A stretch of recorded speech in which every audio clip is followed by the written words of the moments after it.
My artist friend Justin Gault, who, if you know him, you know he's rather long-winded. Justin, where are you?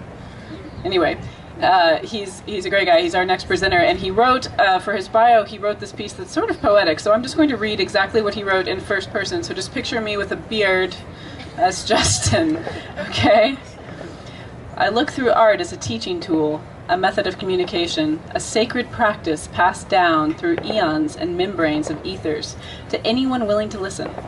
Whether by throwing paint on paper, time-lapsing fire and light, or spitting radical word play to an unmake the box, there is no end to art.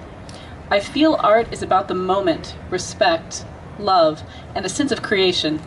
Art is also about the experience, sensations and emotions expressed in silent observation, an introduction to a new perspective never considered or afforded time, an emancipation of fear, a confrontation of memory to allow new paths, an opportunity to build reality. Art allows for all the sense, even those yet to be discovered or remembered. I wish to open the doorways of perception, build a nice sitting garden, and invite all the glowing spheres of the universe to come and dance. Justin Gault.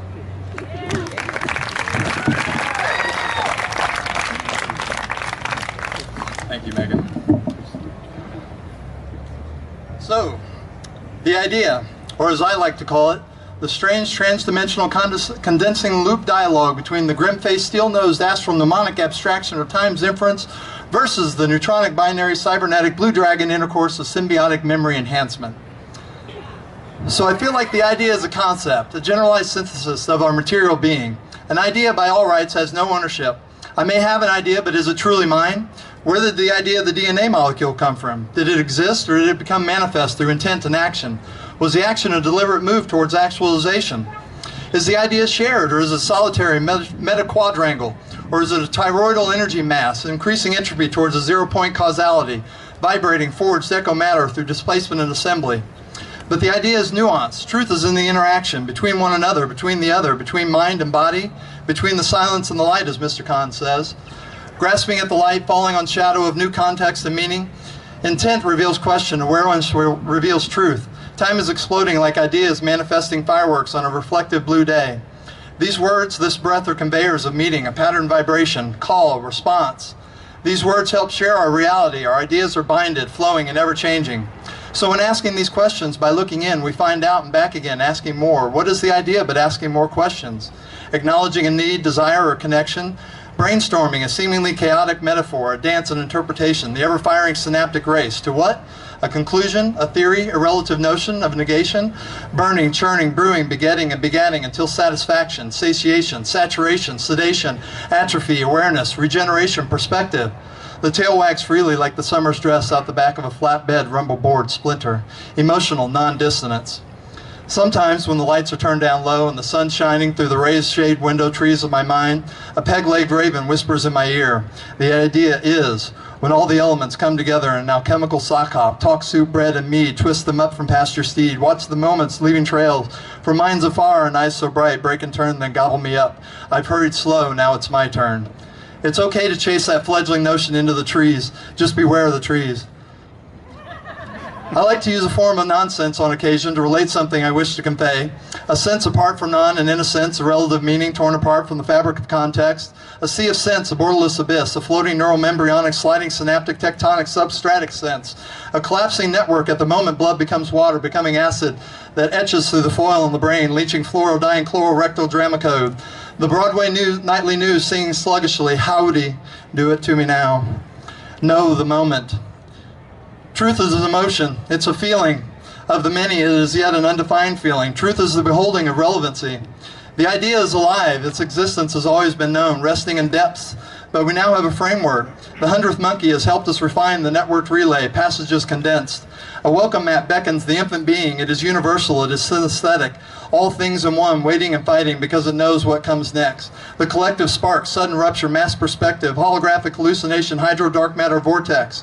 A strung theory voyaging to a singular moment, to a connection, to that glistening moment of time, relative. Well, now the idea expands, a supernova of building blocks, so heavy in the wind they must find place at our hands, at our feet, moving forward, outward, inward, pushing out, pulling infinitely the bearing of finite resources of reality, of existence. The idea now has a place in the heart. The gathering needs warmth. So be aware, be open. The measurement of ponderment is crucial. Calculate the inverse quantifiable causalities over the squared imaginary root of sphere while sweating in lodge, howling lone together through knowledgeful trees, whispering breezes of ancient wisdom, abstracted monumental settings, bouncing reflectivity, a chorus of sonic vibrations, all ringing through that acid-induced crystalline base protein twist communique. It is all and has become. We're just dancing with the snake eating circles on the lawn. Everything has purpose, everything is real. The knowledge of an idea can only be bought by experience. Asleep, sleeping, slumbered and toiling, to arrive in the waking dream, to find yourself face down in a mirror, tormented by memory. You sharpen your claws and reach ever higher over clouds of mountains, wrapping with spheres and the sense of mystics.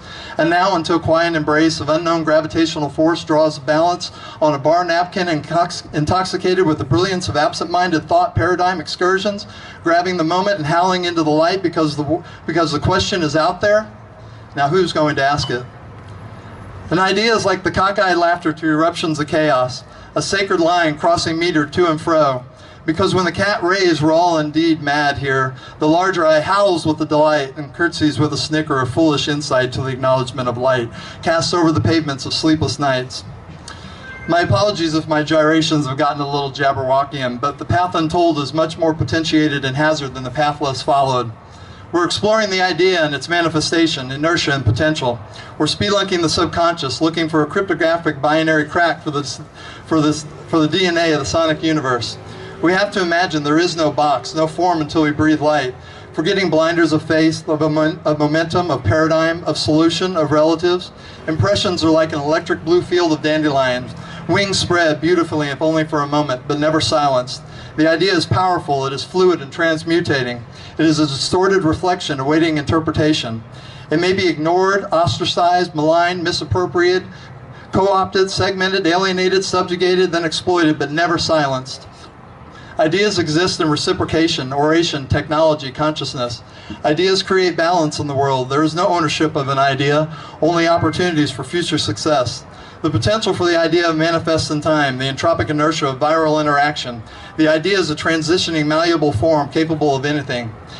The intention was not to confuse tonight, but to give light without sense in the traditional notion and to invigorate thinking.